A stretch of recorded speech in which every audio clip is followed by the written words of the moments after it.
I'm sitting here with two experts on my right and my left. On my right, Brandon Johnson, our new head pickleball professional. And on my left, Jamie Stevenson, our director of facilities. So gentlemen, we're here to talk about pickleball, all things happening at pickleball, all things great and exciting happening at pickleball. And I know our members want some updates as to what's happening with the courts and everything that we're doing out in the parking lot just to our left. So Brandon, why don't you kind of start with us and share with us maybe what's the newest addition happening here at pickleball? The newest addition is we have the artificial turf here on the lawn. We just had our annual holiday hoopla gathering and we used this lawn. It was great for that event. We got new patio furniture. It was really great and awesome for that event.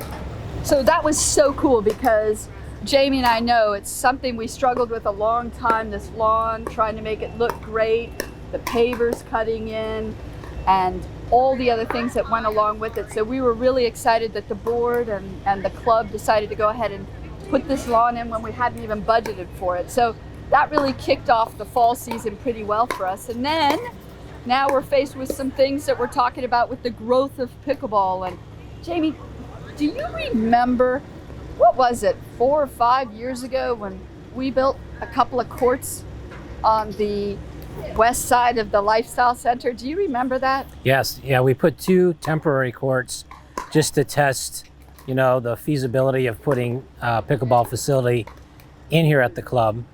And we put temporary fencing and temporary lines and they got used enough to know that we were gonna have to do something out here. He's right. To say there has been an explosion in pickleball popularity is really an underestimate of that statement. So, Brandon, as we're kind of looking forward to these new courts, we're talking about putting the Nova Sport Play pickleball surface down, which is a brand new surface in the last 3 years, made especially for pickleball courts. But we've heard they put them at the villages. They now have a cushioning product with it. We'll talk about that more in a minute. But you've played on asphalt and I'm sure concrete and then cushioned courts. What are your thoughts on all the surfaces? The surfaces are very different. If you play on something that doesn't have any cushion or is not surfaced well, the playability is not very durable or is tough on your joints. So we're excited about the Nova cushioning and all the factors and conditions that it provides being a newer specific pickleball surface. We're loving the fact that their cushioning system, again, we were so lucky, Jamie helped arrange for the owner of Nova Sport to come down. It's a family-owned business that's international, and we learned a little bit about the painting process, the macro paint particles and the micro paint particles, the cushioning part of that. But Jamie, is there anything more from a technical standpoint you can elaborate on with the surface?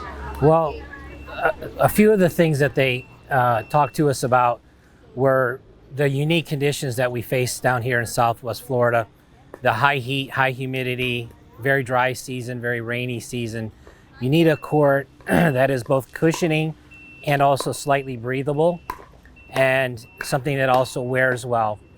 And this new product that they have that we're going to be installing on the new courts checks all of those boxes. As Paula said, the macro and the micro rubber that's embedded right into the paint surface. It gives us a good cushioning. It also allows for any moisture to evaporate out of the court.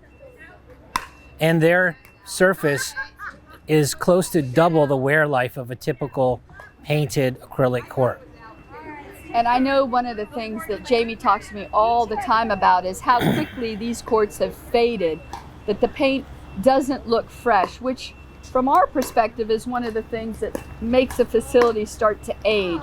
Well, we were really excited to hear that Nova Sport Courts has a proprietary paint that they say will look as good in 5 years as it does the first year they put it down, and that the purple color that we've kind of patented down here, so to speak, is one of their very exclusive colors. So we had to put a special order in for that paint very early. So we're excited to get that. So there's a lot of exciting things happening.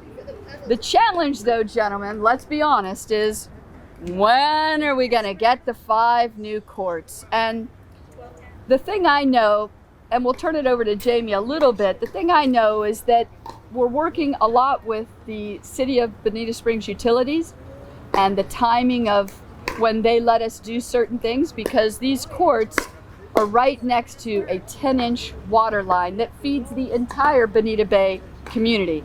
So we have to be very careful, and we're working with them very closely.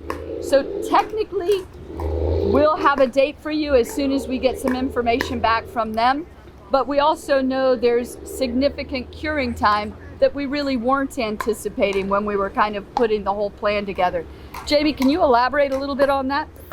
Well, first to the permitting process, we're working really closely with the City of Bonita Springs and the utility company.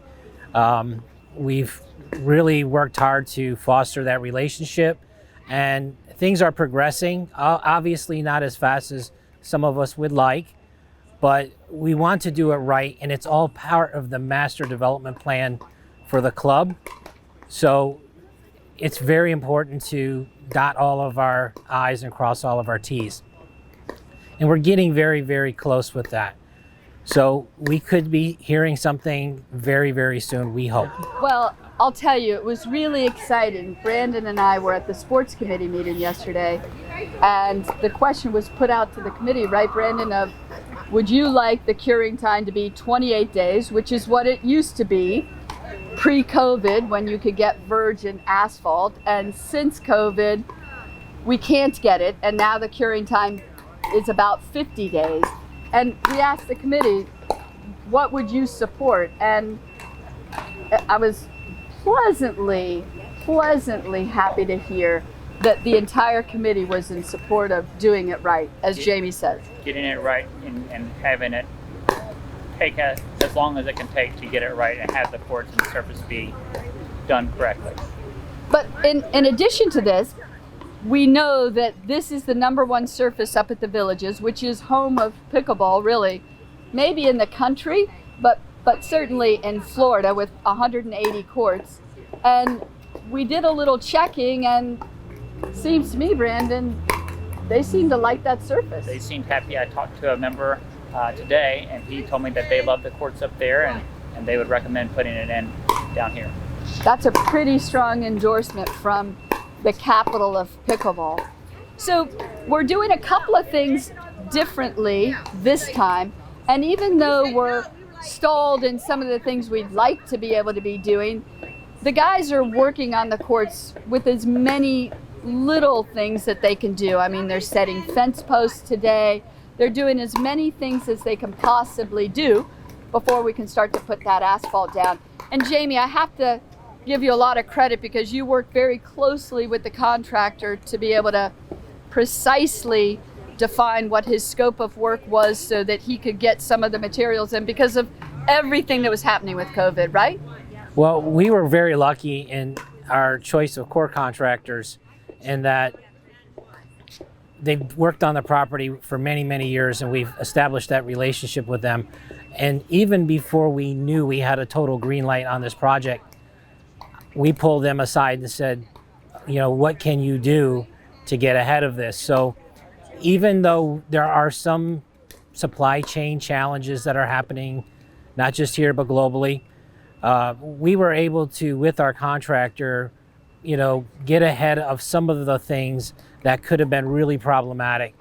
And not only are they working as they can out here, but we already had light poles ordered, we already had lights ordered, the fencing was already purchased by the contractor.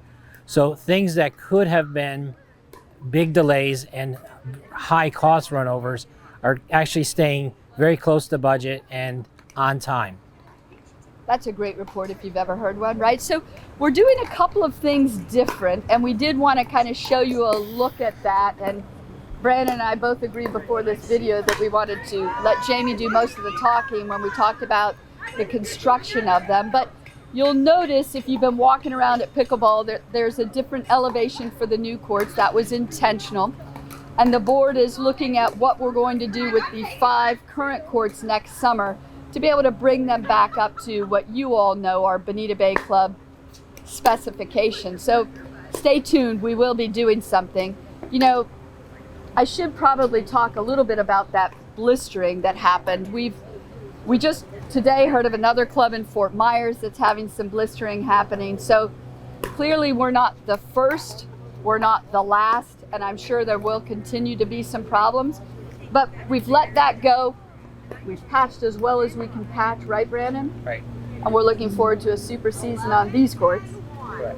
And hopefully the addition of the 5 new courts just as soon as we can. So let's go. Let's take a look at what's going on the construction site. Okay, as you see, what's going on over here right now is the new fencing is going up on the new courts. They're also redoing the pavered walkway to match up.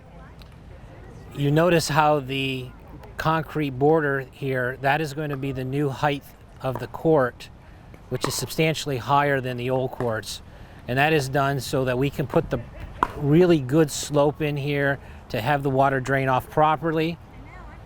And this really provides a really firm foundation so we don't have any deterioration of the new court. Also, there's been some pre-grading that's going on the surface area, getting ready for the final grading once the water line is connected. The light poles on 2 of the courts are already installed, and as soon as we can get to the other side, we'll have the other poles installed. They're already on site. All the light heads, which are Tech Light LED, the same as we have at the croquet and the tennis center and the existing pickleball courts, will be installed. We're about a week or so away, hopefully, to start getting the parking lot back in. Right now they're actually putting the light poles in over there outside the pickleball court area. So things are moving along. As soon as the final water line move is done, we can pull the existing old fire hydrant out, fill in the hole, and start laying some asphalt. So that'll be our big next step on the courts. So pretty impressive all in all. I know we're going to get there. It's just going to take a little longer than what we had originally thought. We do need to apologize for not updating everyone. We were waiting until we kind of knew the status of some things before we could actually give you all an update. But we're going to do more of these in the future, aren't we, gentlemen? Yes. Right. Right. So as we get more information, we will definitely be updating you. A couple of little things that we're trying to accomplish. We're looking at trying to get some other places for members to play, right, Brandon? Right. That's correct. We're scratching our heads and working hard. Who knows what will happen? It's season, obviously, so there's a lot of challenges with it, but we're working on it, that's for sure.